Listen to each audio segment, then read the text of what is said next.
Costumo sempre falar que a gente pode fazer o sermão mais bonito, mais emocionante, que as pessoas choram e se sentem tocadas, mas no fim das contas não tem nada mais poderoso que a palavra de Deus. Então, quando a gente estuda a Bíblia ela naturalmente renova, ela faz com que as pessoas se aproximem de Jesus. É por isso que funciona tanto, né? Estudar a Bíblia para que as pessoas conheçam Jesus a partir daí. Vamos então para o nosso estudo. Eu vou apenas contextualizá-los. Nós estamos em uma série em que temos abordado questões doutrinárias, questões bíblicas mais profundamente. Nós começamos um primeiro bloco falando sobre questões amplas, né? Questões contextuais, falamos sobre a questão de como ocorreu o início do pecado, de uma guerra que acontece no céu. Falamos sobre como isso migra aqui para a terra. Falamos sobre o mundo que Deus tinha criado perfeito e como esse mundo ele se deturpa em razão de termos entrado em uma rebelião que tinha começado lá no céu. Falamos sobre tentação e pecado nesse contexto, como você tirar Deus do lugar que lhe é devido e você colocar-se a si mesmo. Então você decide o que você vai fazer ou deixar de fazer na sua vida, a origem do que é pecado, independência, né? Falamos a respeito de como Deus ele se depara com essa situação e ele propõe uma segunda chance para nós, através do plano de salvação. Falamos sobre como a salvação ela acontece na Bíblia, que ela acontece unicamente pela graça de Deus, que quando você fala de salvação, você entende que Deus ele te dá sem te cobrar preço algum, porque não haveria preço algum que você conseguiria pagar de qualquer forma. Nós definimos isso, que o único acesso à salvação é através da fé, que nos é dada mediante a graça de Deus. E, nesse contexto, entramos em um segundo bloco falando a respeito da lei de Deus. Então, eu preciso te lembrar, como te lembrei várias vezes na semana passada, que quando falamos de lei, não falamos mais da necessidade da prática da lei para buscar a salvação. Falamos para alguém que já recebeu a salvação dada por Deus e que agora, ao olhar para Jesus e reconhecer nele o amor de um Deus que cuida de nós e que tinha um plano original para nós, agora decide viver uma vida mais próxima dele e decide tomá-lo como Senhor de sua vida. É nesse contexto que nós temos a lei de Deus sendo revelada para nós. Falamos então dos aspectos mais amplos da lei, mais subjetivos, aspectos mais estruturantes sobre a lei de Deus. Tudo isso que eu resumi em um minutinho para você, você pode revisitar nas aulas passadas, ali no nosso canal do YouTube, caso você queira ali retomar algum tema. Nós fomos abordando essas questões. Na semana passada, então, introduzimos o tema lei, e hoje nós começaremos a falar de algumas leis específicas que aparecem na Bíblia. Hoje falaremos especialmente a respeito do sábado. Esse é talvez um dos mandamentos mais representativos dessa igreja. Não é à toa que essa igreja se chama Igreja Adventista do Sétimo Dia, uma menção ao sábado. E ele surge nesse contexto histórico do surgimento do Adventismo como algo muito importante. A gente vê isso historicamente, né? Mas, biblicamente falando, também ali se demonstra como uma lei muito importante. Eu gostaria de estudar com vocês alguns temas hoje, talvez explicar, tirar algumas dúvidas ou aprofundar algumas questões. Se você puder abrir sua Bíblia, eu comentei que nós iríamos introduzir hoje com o nosso texto de Êxodo 20, porque nós não conseguimos falar brevemente na semana passada. Então nós vamos introduzir com Êxodo 20, vamos fazer menção ao sábado e depois entender um pouco mais a respeito desse mandamento da lei de Deus. Êxodo 20, segundo livro da Bíblia, um texto talvez o mais conhecido no meio cristão, né? Onde nós temos ali os chamados 10 mandamentos, nós temos a representação dos princípios morais da lei de Deus. Vamos orar, fazer uma breve oração e logo nós estudaremos brevemente aqui esses versos que aparecem na primeira parte de Êxodo 20, com um foco maior no sábado, onde nós ficaremos mais ao longo dessa noite. Feche seus olhos, vamos fazer uma breve oração. Senhor Jesus, graças te damos pela tua palavra e nesse momento pedimos que o Senhor derrame o teu Espírito, nos ilumine para que possamos compreender com a nossa mente e coração a tua vontade. Esteja conosco, é o que nós oramos em teu nome. Amém. Êxodo 20 surge em um contexto em que Israel está ali saindo do Egito, está indo rumo a Canaã e vai se tornar uma nação organizada. Nesse contexto, Deus chama esse povo e ele vai apresentar para Israel tudo aquilo que eles precisam saber, tudo aquilo que eles precisam ter para serem considerados uma nação, um Estado. As leis desse povo, né, desse país, dessa nação que viria a ser formada, vão começar a ser mencionadas e apresentadas por Deus depois de Êxodo 20.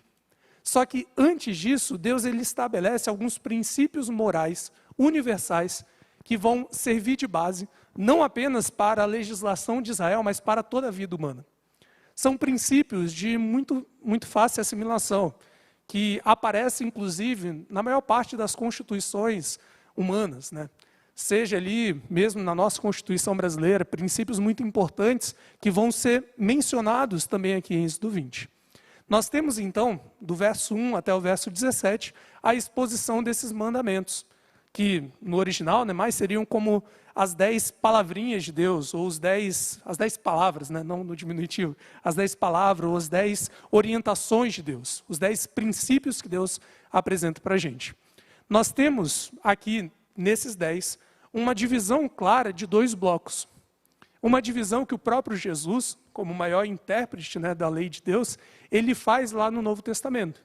Quando Jesus ele é questionado sobre a questão dos mandamentos, ele vai dizer, olha, os mandamentos se resumem basicamente em 2 coisas.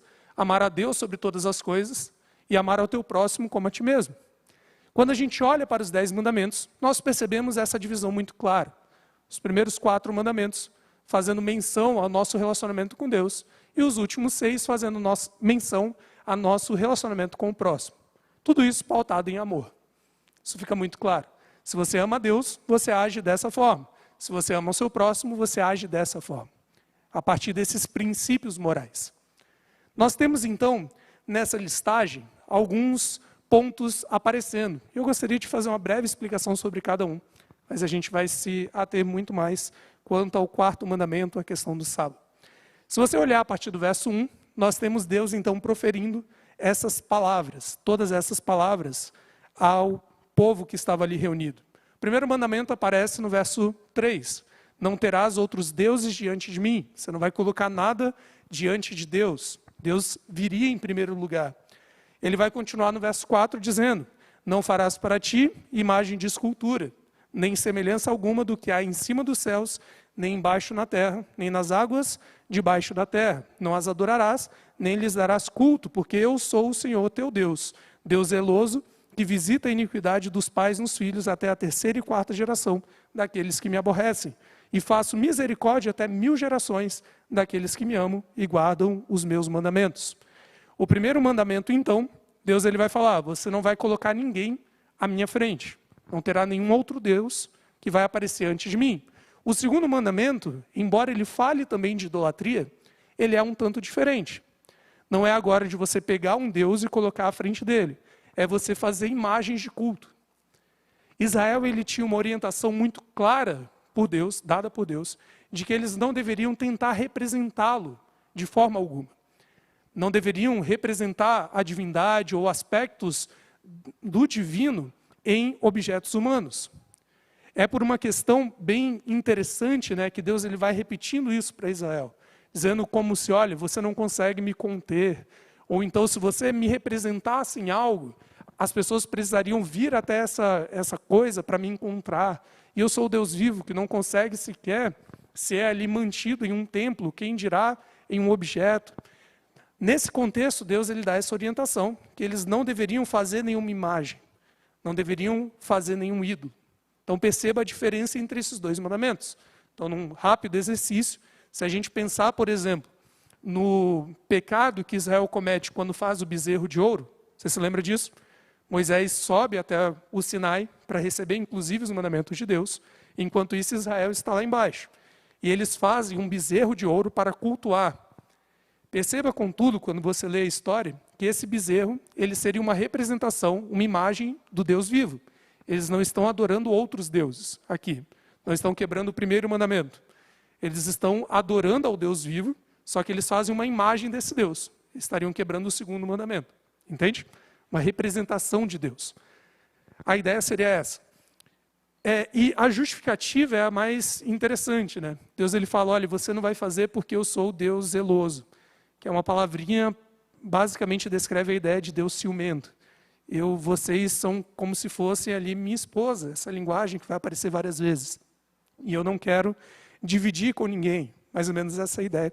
Por isso, você não deve fazer imagens para você. O terceiro mandamento que aparece nesse bloco de relacionamento com Deus, aparece no verso 7. Não tomarás o nome do Senhor teu Deus, normalmente traduzido como em vão. Eu acredito que uma melhor tradução seria falsamente, ou de forma falsa, porque o Senhor Deus não terá por inocente o que tomar o seu nome em vão.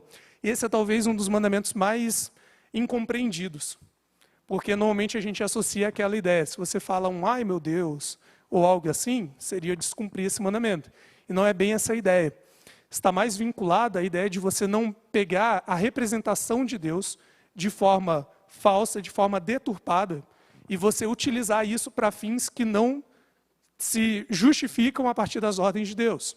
Então, por exemplo, Deus ele me manda amar as pessoas, só que eu me visto do nome de Deus para odiar. Eu estou agindo, tomando o nome de Deus falsamente.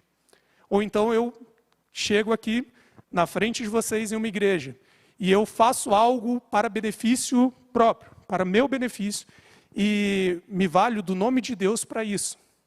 Eu estaria usando o nome de Deus a partir de um falso pretexto. Estaria, então, quebrando o terceiro mandamento. Eu não sou autorizado, portanto, nenhum cristão nenhum crente a utilizar o nome de Deus para um pretexto que ele não estabeleceu na sua lei.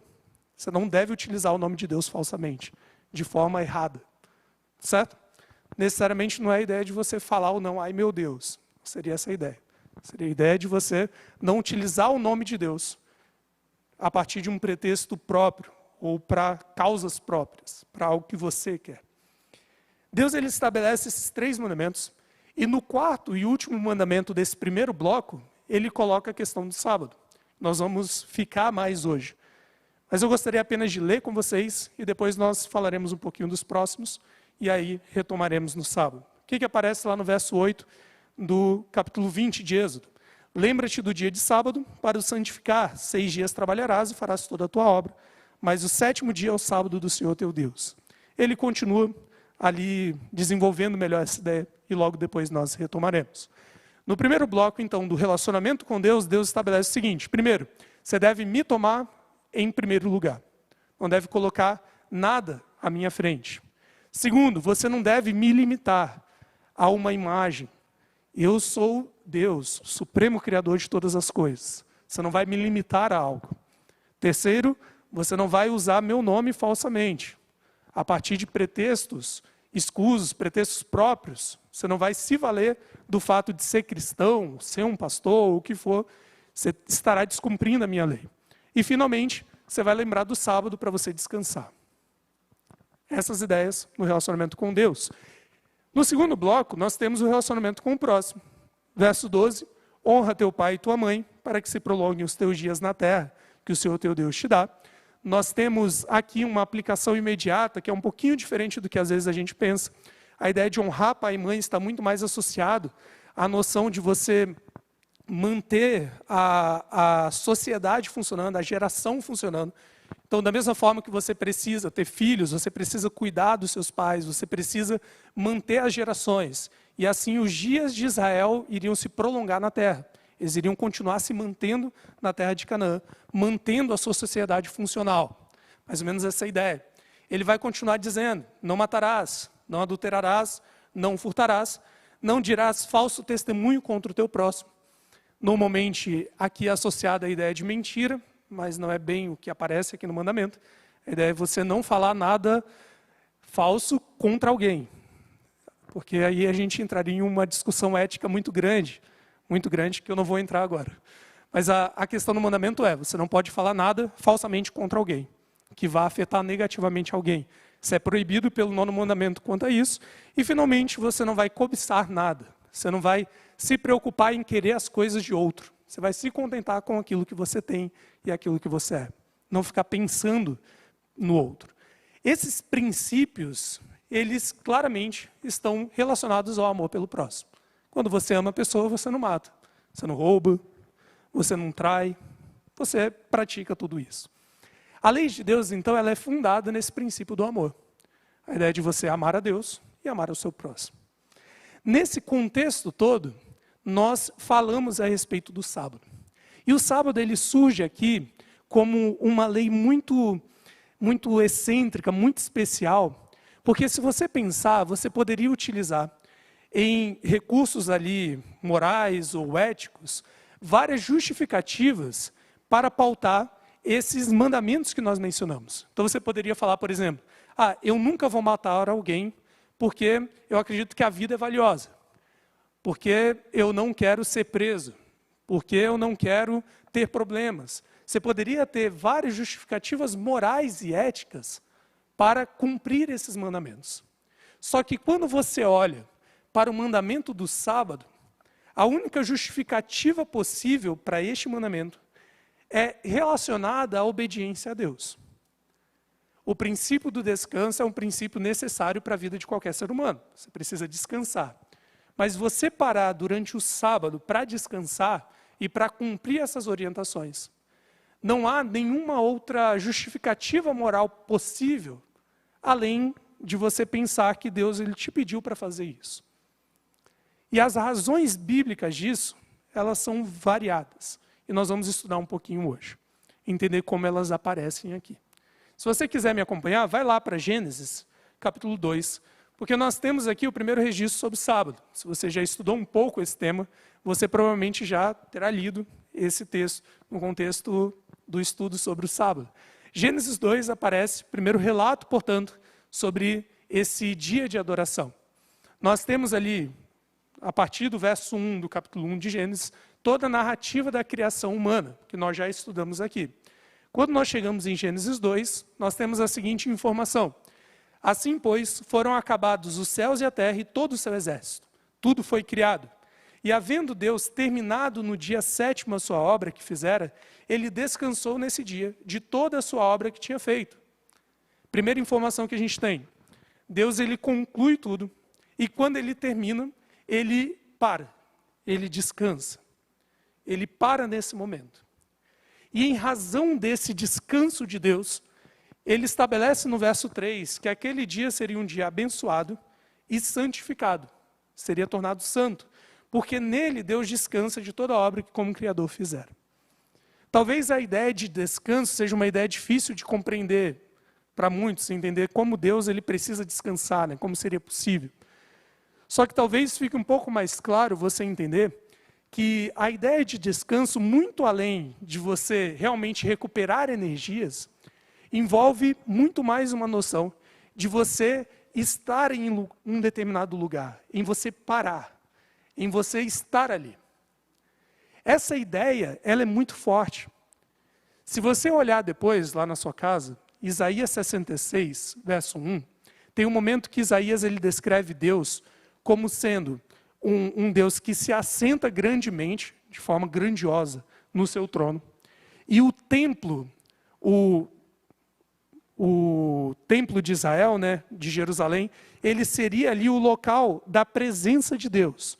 O local, portanto, e ele repete Isaías, o local de seu descanso. O local que os seus pés eles ficam parados ali. A noção que apresenta aqui para nós em Gênesis 2 vai muito mais além de um cessar de atividades para você recuperar energias. Vai muito mais no sentido de um Deus que nesse momento para e se faz presente ali. É por isso que o resultado de Deus parar ali no 7º dia é ele abençoar e tornar santo aquele dia.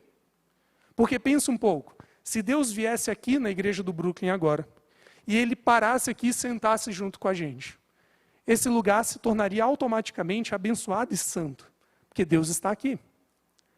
A ideia que nós vemos em Gênesis 2 é mais ou menos essa. Deus ele chega no sábado e ele para.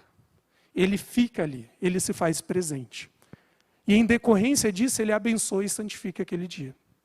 Porque naquele dia, os seres humanos teriam a possibilidade de estar com Deus. Isso é bem interessante porque quando nós olhamos, né, para a cultura religiosa, que é ali concorrente ao período bíblico, né, que está ali se desenvolvendo no mesmo período bíblico, nós vemos essa questão como uma revolução do pensamento religioso, sabe? A ideia de que você não precisa ter um local específico, com um Deus específico, uma imagem, uma escultura, um ídolo, para que você tenha um contato com a divindade.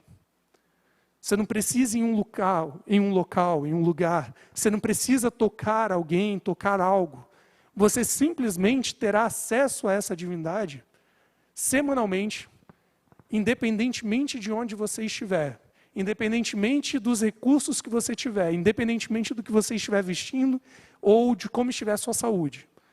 O 7º dia vai chegar para todos semanalmente. E durante esse dia, Deus ele estará presente para que você se relacione com Ele.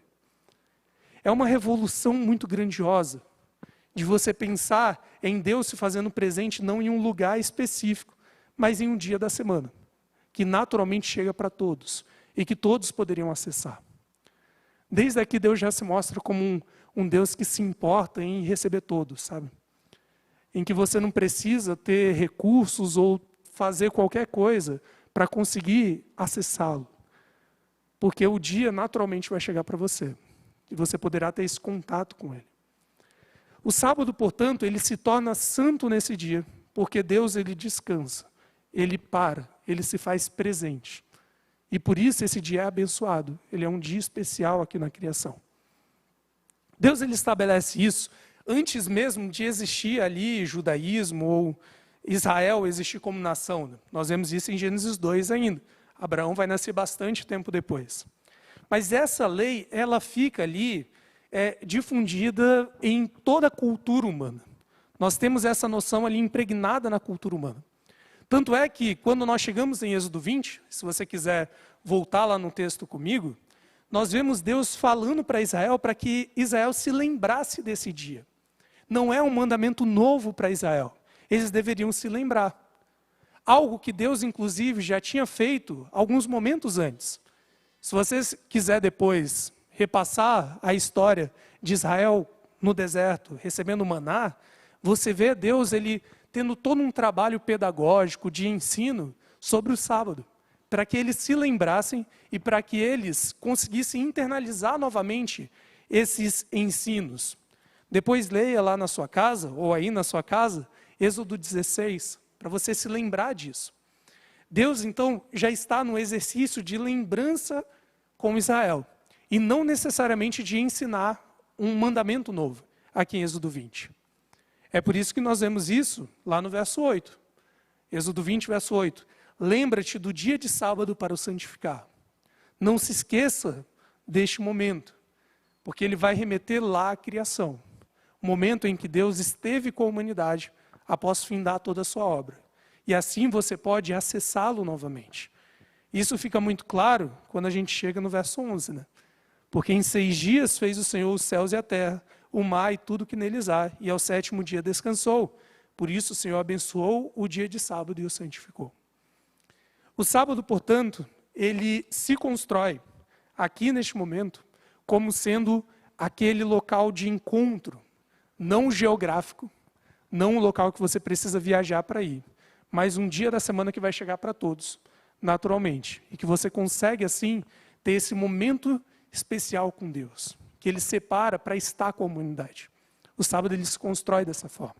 É por isso que Ele estipula nos seus princípios morais, que você deve se lembrar dele para o santificar. E aí nós conseguimos começar a pensar, a partir dessa ideia, como que nós podemos santificar o sábado. E aqui vem uma questão muito interessante, porque muitas das vezes nós temos o costume de pegar a lei de Deus e tentar colocá-la dentro de uma caixinha, sabe? E deixá-la toda quadradinha. E quando alguém pergunta para a gente entrega essa caixinha e fala, olha, você tem que observar esse mandamento dessa forma. E às vezes não é bem assim.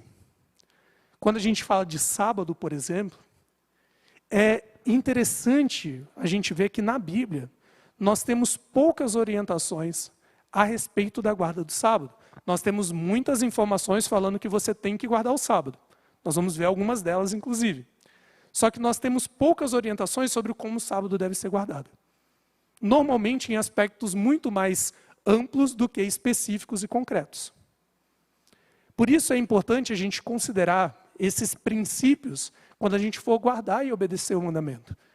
Porque senão eu posso correr o risco de pegar aquela caixinha que o André criou para si mesmo, na intenção de guardar e observar a lei de Deus, e ele entendeu que, olha, eu tenho que fazer isso e isso, e deixar de fazer aquilo e aquilo, pegar aquela caixinha e tomar para mim e falar, olha, é assim que eu tenho que guardar o sábado.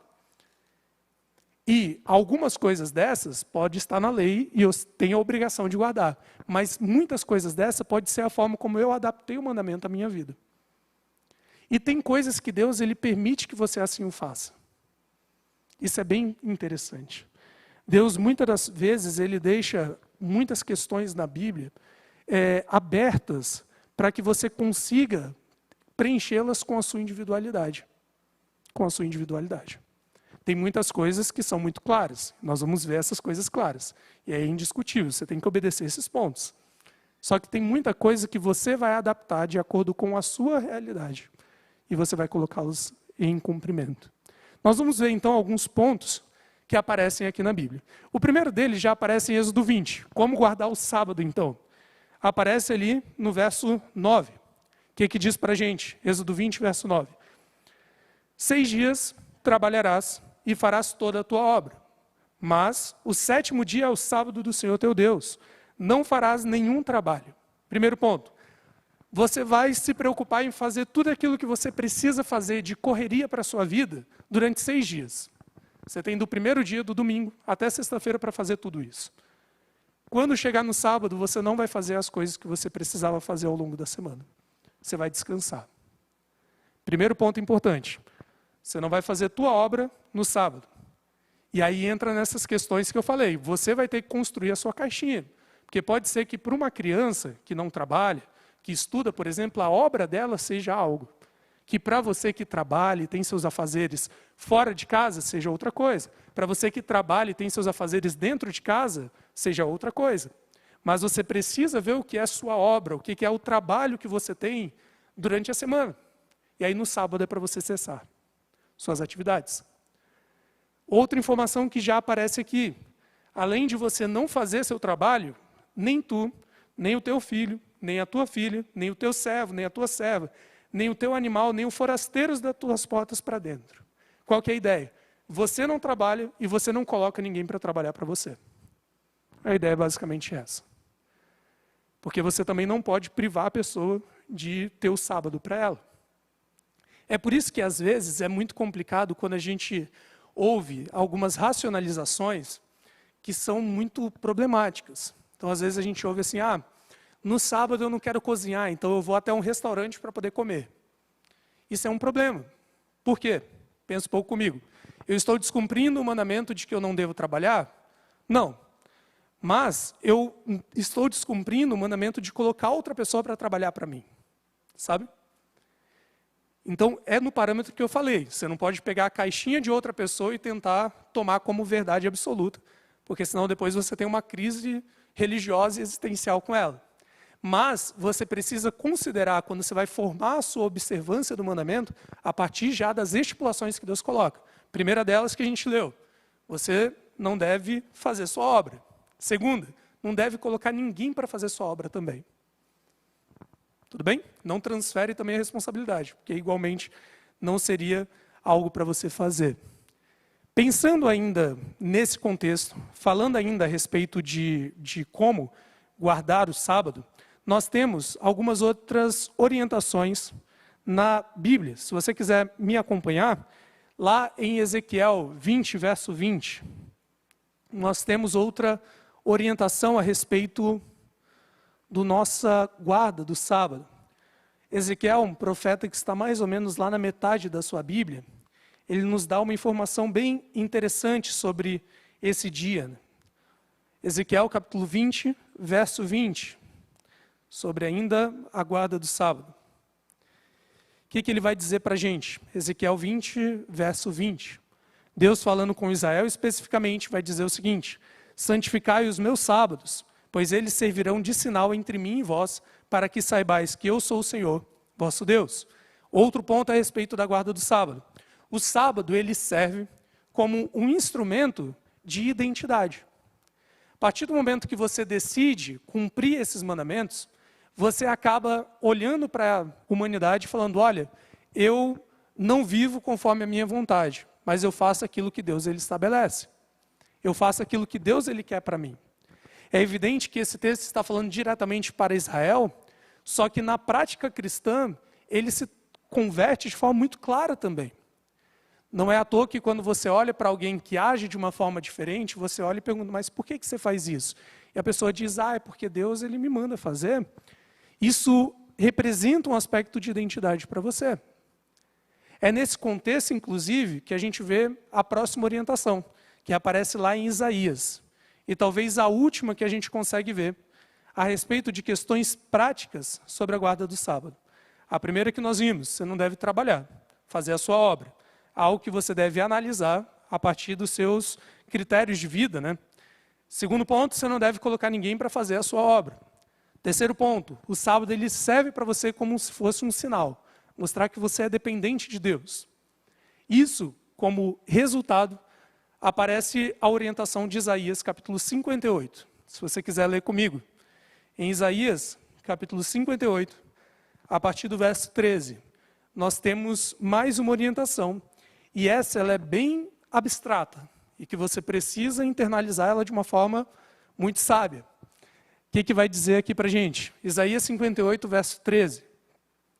Olha a orientação de Deus pelo profeta.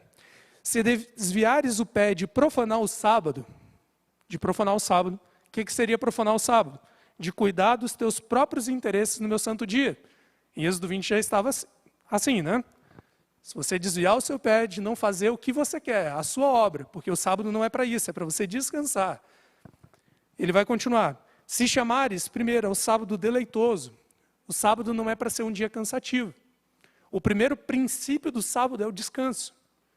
A palavra sábado significa descanso, de fato. E esse é um ponto muito importante para falar até para aquele que é cristão, um adventista lá fervoroso, que todo sábado está na igreja e trabalha o sábado inteiro. E aí quando chega no domingo vai descansar porque está exausto. O primeiro princípio do sábado é o descanso. O sábado ele deve ser deleitoso. Ele deve ser um momento para você ficar tranquilo, para passar o dia maravilhosamente bem. Ele continua. Além disso, o santo dia do Senhor, um dia separado, específico, digno de honra, e o honrares como? Não seguindo os teus caminhos, não pretendendo fazer a tua própria vontade, nem falando palavras vãs, vazias. Então te deleitarás no Senhor, e te farei cavalgar sobre os altos da terra, e te sustentarei com a herança de Jacó teu pai, porque a boca do Senhor o disse. Qual que é a ideia? Você precisa tirar o sábado, não para fazer aquilo que você precisa fazer na correria do seu dia a dia, mas para você passar tempo com Deus, para você se preocupar com aquilo que Deus colocou no seu coração e para você viver realmente aproveitando esse dia.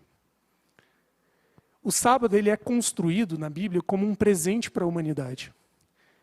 É isso, inclusive, que nós vemos quando a gente vai para o Novo Testamento. Porque no Novo Testamento, o sábado ele era muito difundido na cultura judaica. Só que assim como vários mandamentos que estavam ali mal compreendidos pela cultura religiosa da época, o sábado também ele estava incompreendido.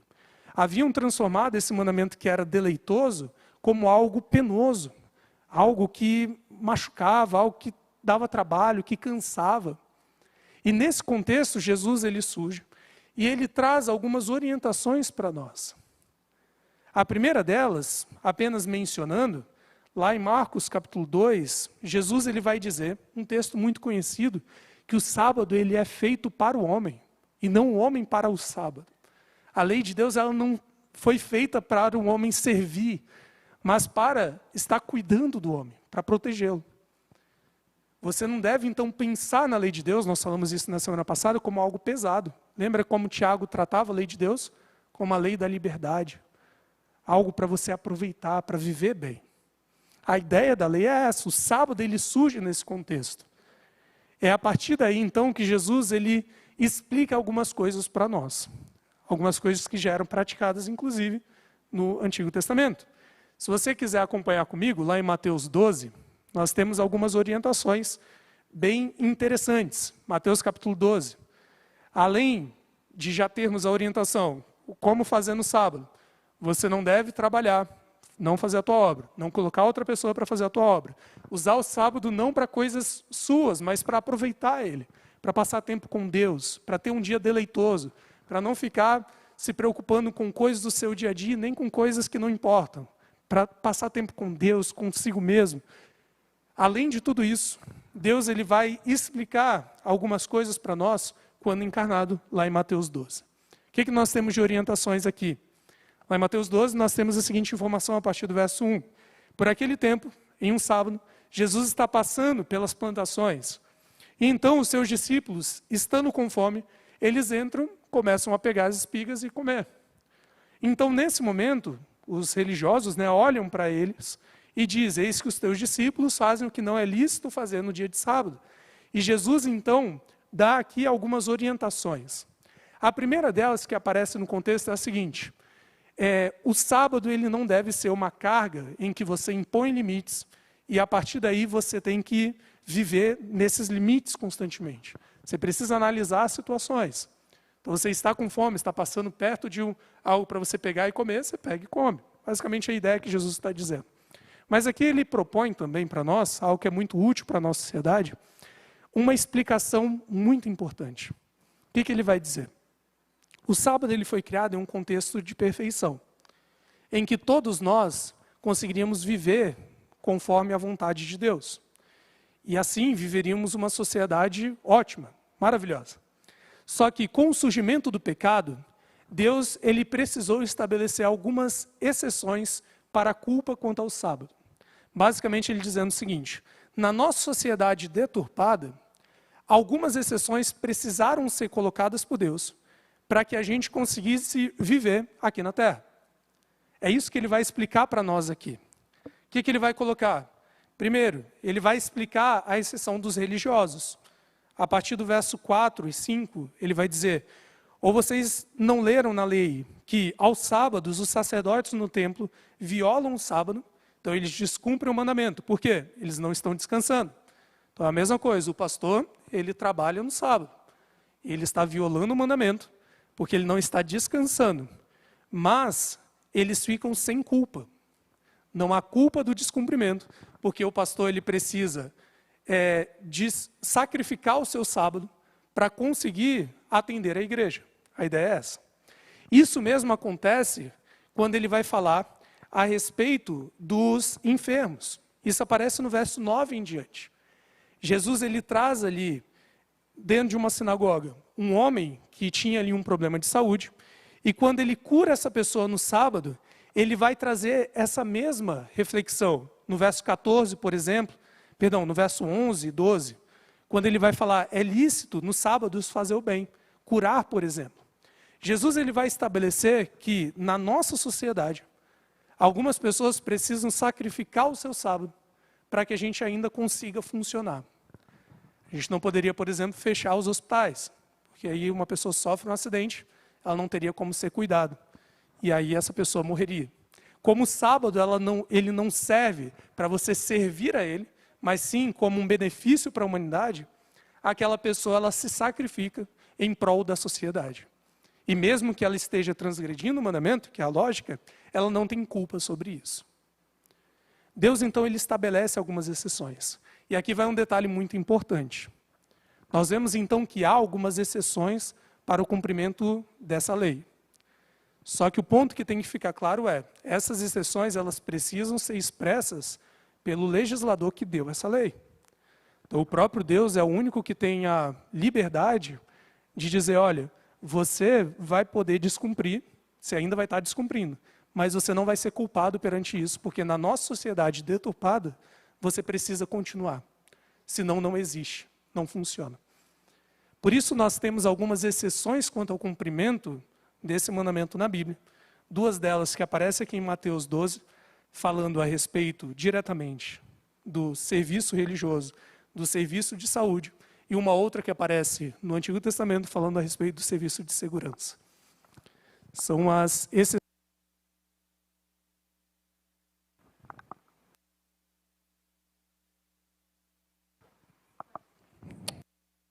Não, voltou. São as exceções que aparecem ali para nós na Bíblia. Tudo bem? Vamos trocar aqui de microfone.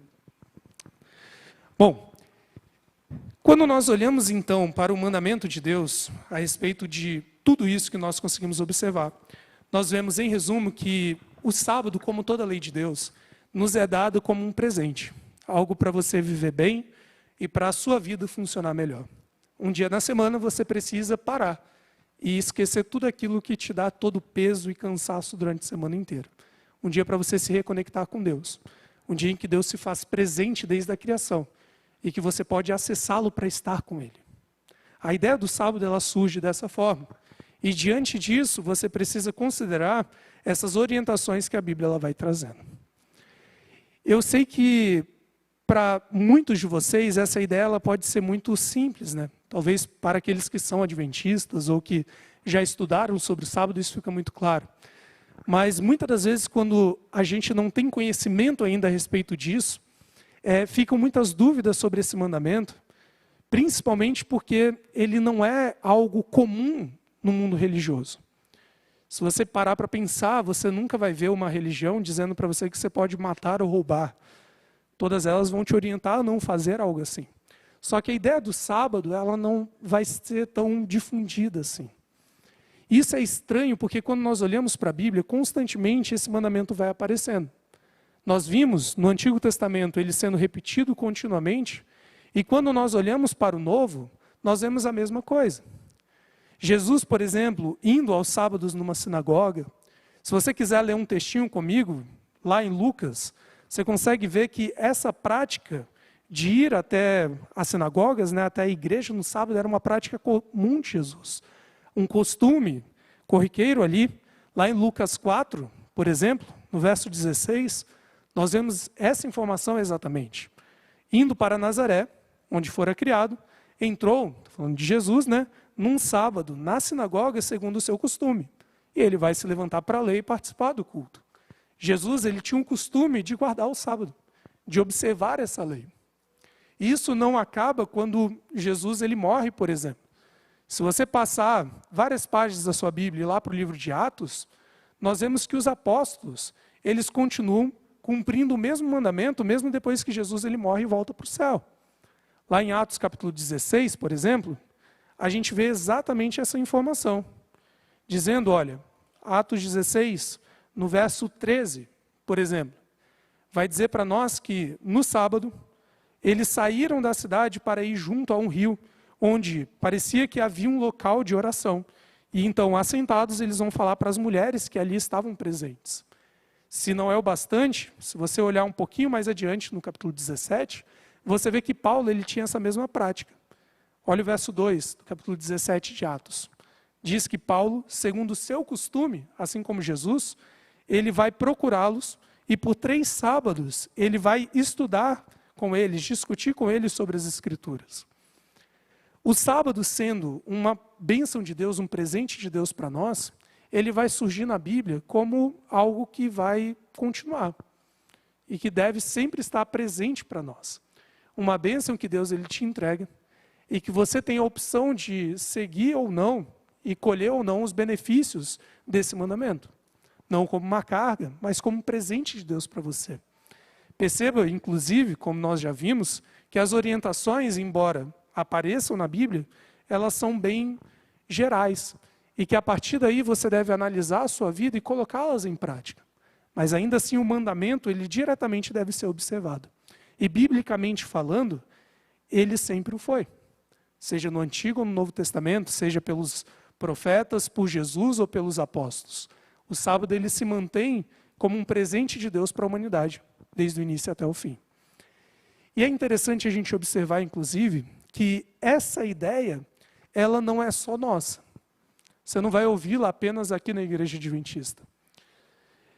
Tradicionalmente, qualquer igreja cristã, ela vai repercutir para você essa mesma ideia, de que o sábado é uma bênção e é um presente dado a você. Se você olhar, por exemplo, eu trouxe até um textinho, e eu encerro com isso, de um documento que é bem conhecido, talvez por muitos de vocês já devem ter passado por ele. Esse é o documento, né, ele se chama o Catecismo Católico Romano, que é o texto base das crenças do dogma católico. Quando a gente olha para ele e vai falar sobre doutrina, a gente percebe que tudo aquilo que nós estudamos aqui ao longo dessa noite aparece ali também. Porque é algo tão claro e presente na Bíblia que nós vemos como algo indiscutível. Um presente, uma bênção de Deus para nós. E como eu disse, toda estrutura, toda instituição cristã, ela consegue te ajudar a ver isso daí. Se você puder subir algumas páginas, Gabriel. Quando nós lemos, por exemplo, aí só abre um pouquinho para a gente.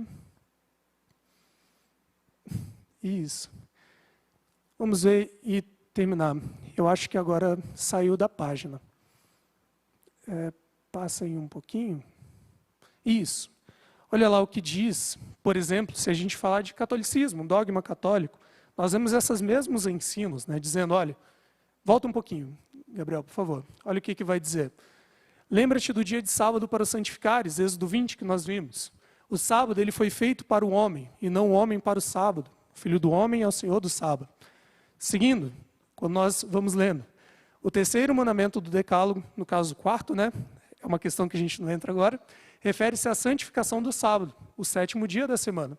A Escritura faz a este propósito memória da criação. Nós vimos, né? Lá na criação Deus se fez presente, por isso continuamos guardando. A Escritura vê também, no dia do Senhor, memorial da libertação de Israel da escravidão do Egito. Nós vimos isso. Deus ele confia a Israel o sábado para ele guardar em sinal da aliança. Lembra de Ezequiel 20? Quando você guarda o sábado, você está se colocando em relacionamento com Deus. Continuando, o agir de Deus é um modelo do agir humano. Se Deus descansou no sétimo dia, o homem também deve descansar. Nós lemos isso lá em Êxodo 20. Várias vezes nós vemos essa repetição. O Evangelho ele relata numerosos incidentes em que Jesus é acusado de violar a lei do sábado. Mas olha que interessante. Mas Jesus nunca viola a santidade deste dia. É com a autoridade que ele dá a sua interpretação autêntica dessa lei. Ele vai dizer aqueles pontos que nós já estudamos. Como eu disse, tradicionalmente, qualquer igreja cristã que você vê, eles vão apresentar para nós esses mesmos ensinos que nós lemos na Bíblia agora. A pergunta que talvez você possa se fazer é, por que então nós não estudamos isso, ou não vemos difundido no geral? Uma resposta que eu posso dar para vocês de forma mais detalhada num futuro. Mas eu só consigo te explicar brevemente que, infelizmente, mesmo esse mandamento sendo muito claro na Bíblia, por uma questão daquela batalha que começa lá no céu que nós conversamos. Uma batalha em que a autoridade de Deus, seu modelo de lei, é acusado, ou é ali colocado em xeque. A lei de Deus que é clara na Bíblia, que mesmo nesses dogmas religiosos, eles ainda são apresentados, é constantemente modificada a partir de critérios humanos. No próprio texto que nós lemos, pouco depois, mesmo depois de apresentar tudo isso para nós, é dito que, já foi retirado, né? É dito para nós o seguinte, que, muito embora a Bíblia apresente o sétimo dia como um dia de guarda, um presente de Deus para nós, ele é entendido, lá no resuminho, Gabriel, lá no finalzinho para a gente, não, pode baixar bastante, lá no resumo, ele é visto como sendo, pode continuar, um dia em que, pode parar aí, mesmo sendo o dia de sábado, o dia de santificar, o sábado ele é substituído então pelo domingo, que vai lembrar a nova criação, inaugurado na ressurreição de Cristo. A igreja, portanto, celebra o dia da ressurreição de Cristo no 8º dia, que com razão chama dia do Senhor, o domingo. A igreja, então, ela se dispõe a modificar esse mandamento que claramente aparece na Bíblia, sobre esse dia de guarda, para um outro dia. Um dia que não parte da pretensão de uma mudança de Deus, mas de uma mudança de uma instituição religiosa que modifica esse critério da lei de Deus. É evidente que na tradição ou na teologia que nós vemos aqui, a teologia católica, essa é uma mudança plausível, porque a teologia católica ela se fundamenta na ideia de que, assim como a Bíblia é a autoridade, você tem também outras autoridades, como a autoridade dos representantes da igreja, ou a autoridade da própria igreja. Mas quando nós olhamos para a Bíblia, nós não conseguimos encontrar essa autoridade sendo dada à igreja. E por isso nós mantemos o dia de guarda como sendo o 7º dia da semana, como sendo aquilo que nos vincula a Deus, e praticando esse dia, nós conseguimos manter esse sinal de Deus em nós e conseguimos desfrutar da nossa relação com Ele de dependência. Uma relação que, como eu disse, não pode ser justificada por qualquer outro princípio moral. Você não guarda o sábado por nenhuma outra razão, além do fato de Deus mesmo ter falado para você guardar.